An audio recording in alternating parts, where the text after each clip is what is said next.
Thing comes to mind. Why my husband had it out.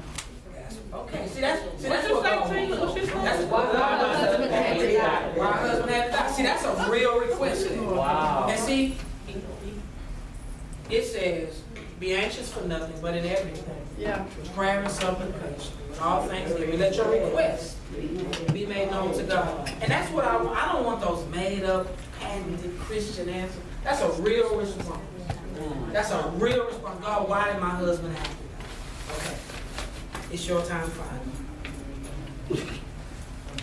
What would you ask? I asked you, I was with her, why did I lose my son? How'd you lose your son? Okay. Can I start over? I start over. Why I'm not married yet? You're not married yet. More faith. Okay.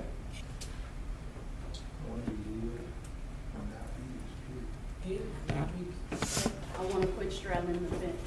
I'll do it. Yes, ma'am. To heal my son. You're your sister. Better help. Better help. I would like to live to see my grandkids. Real response. I really do. Camberland.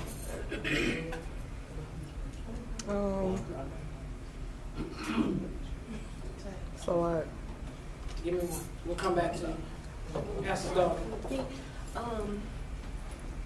I would like to see, I guess I would like to see the vision that my parents have for this church to come to town. Amen. All right. All right. My mouth. What about it? The choice of words I use when you first Okay. Yes, ma'am. If you can fix my facial expression.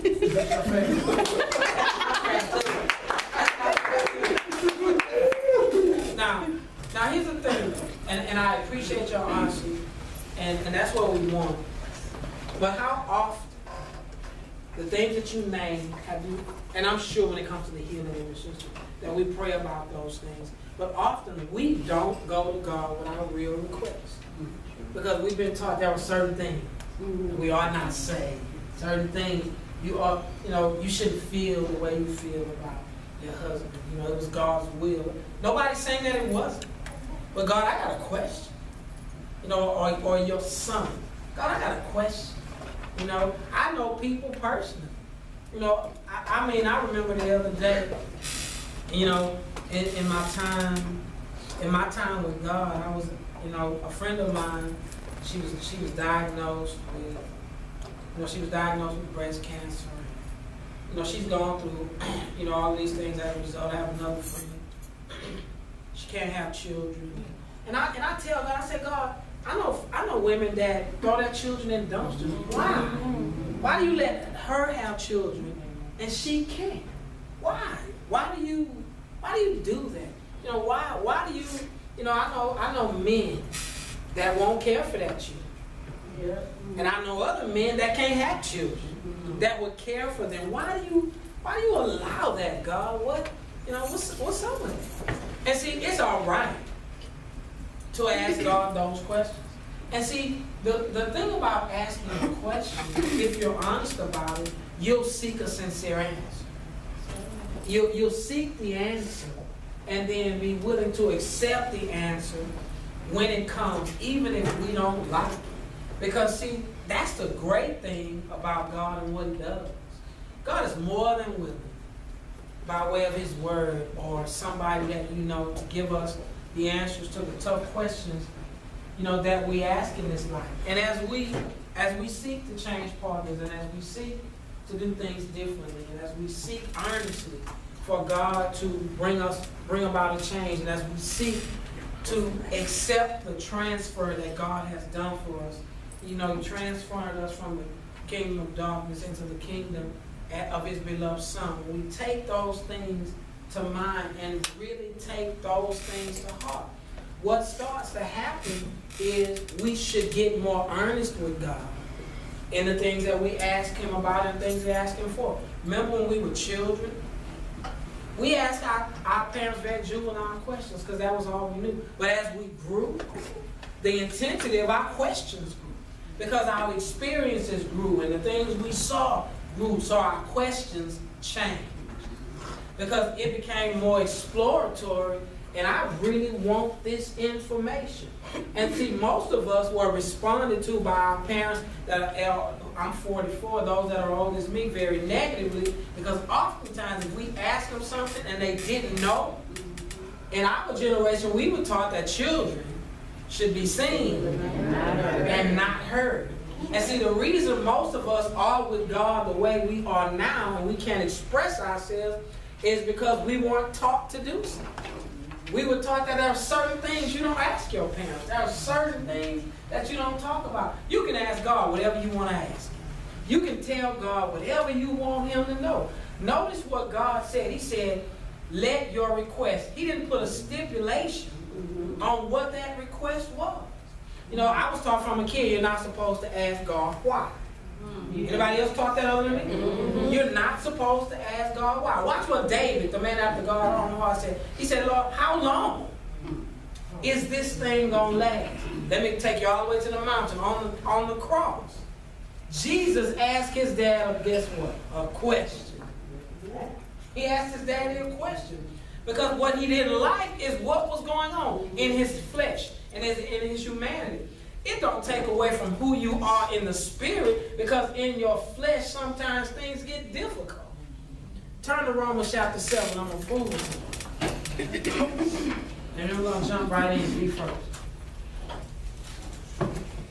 Romans 7, 14 through 25 is probably one of the most engaging things that we can get into as it relates to this battle that we fight in our flesh when it comes to the flesh versus the spirit. Romans chapter 7.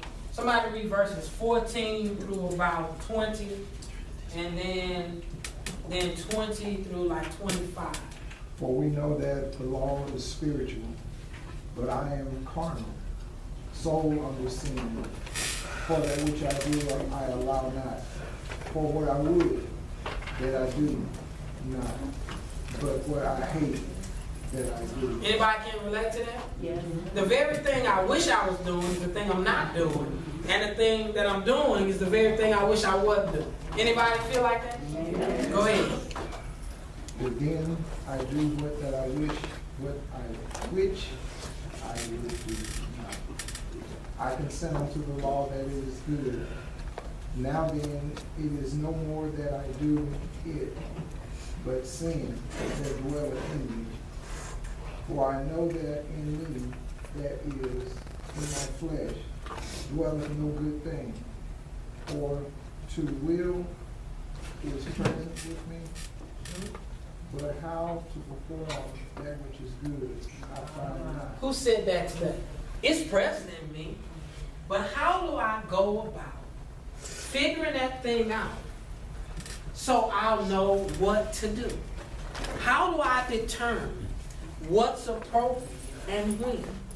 And when I determine what's appropriate and when, how do I go about getting over myself long enough to do it?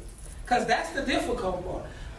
Most of us in this room, I don't have to teach you the difference between right and wrong. We know it, don't we? Mm-hmm. We know the difference between right and wrong. Is sex outside of marriage right or wrong? Is lying right or wrong? Is cheating right or wrong? We know those things are wrong, but we still do them. So the question is, what do I do to get myself to the place to where I more often do what's right rather than what's wrong? Keep reading. Come on. You want to read the rest of it? Where did you stop first? What? Go through 20 and then somebody else read. Face them. You can come back here where I am. Can I hold her hand? Is that all right? Mm-hmm. Let's act like me and him. In ancient Rome, what they would do is take their hands, tie. Now she's dead. She's dead. She's been made alive with Christ, but she dead. They would wrap my arm to hers, wrap our feet together, and then I would have to carry her. It said, "Who shall deliver me from the body of this death?" And what would happen is I'd have to carry around this dead weight as a result of my crime against Rome. So the question is, who shall deliver me from the body of this death? The only person that could get me out this situation was the king of Rome. You can see. So watch this. He says that our sin becomes just like that. So when we ask the question,